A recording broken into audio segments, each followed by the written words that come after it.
Wah, wah, wah. Kayaknya ada yang lagi rame nih. Akhir-akhir ini, isu seputar bursa cawapres mulai rame nih. Beberapa nama mulai muncul menjadi pembicaraan. Mulai dari ketua umum partai politik, menteri, sampai kepala daerah. Sebenarnya apa sih peran wakil presiden ini? Ding, ding, ding, ding.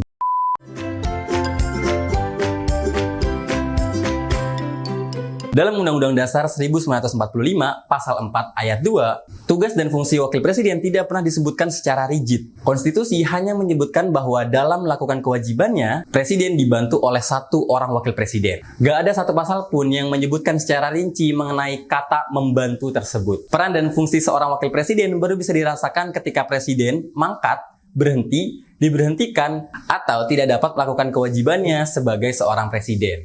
Kayaknya emang sengaja deh. Mungkin untuk memberikan fleksibilitas kepada presiden, untuk memberikan agenda atau fungsi khusus untuk wakil presiden. Mengingat pemerintahan Indonesia menganut sistem presidensial. Kira-kira Pak Ma'ruf Amin diberikan tugas atau agenda khusus apa ya? Kalau mendorong MUI untuk ngeluarin fatwa tentang ganja, itu termasuk bukan ya? Ups, salah, kena deh. Makanya nggak heran muncul istilah dari publik kalau RI 2 hanya sebagai ban serep. Tentunya hal ini terdengar sarkastik, tapi begitulah gambaran yang jamak untuk mendefinisikan wakil presiden di Indonesia. Fun fact nih, dalam sejarah bangsa ini, Indonesia telah memiliki 7 presiden dan 9 wakil presiden. Wakil presiden pertama Indonesia adalah Muhammad Hatta, aka Bung Hatta. Beliau telah menunjukkan bagaimana seorang wakil presiden bukanlah ban serep. Setelah proklamasi, Bung Hatta mengeluarkan maklumat pemerintah 3 November 1945. Secara sederhana, maklumat ini dianggap sebagai tonggak awal dari demokrasi di Indonesia.